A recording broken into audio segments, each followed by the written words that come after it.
वज़ीर-ए-आज़म शहबाज शरीफ ने बावर कराया है कि फूड सिक्योरिटी और हिफ्ज़ान सेहत के मयार को यकीनी बनाने के लिए Punjab agriculture food and drug authority का क़याम अहम इक़दाम है।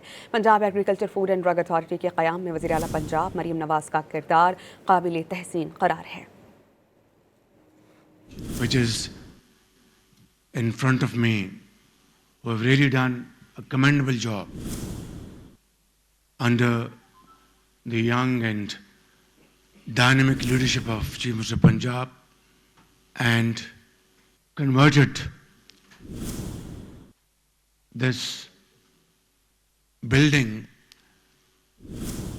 which was for years was untouched. And I would like to appreciate great efforts of scientists, experts, professionals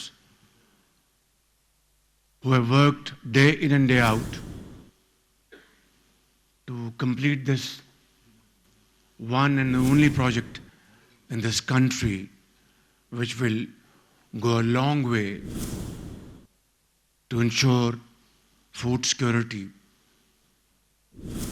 and ensure hygienic standards.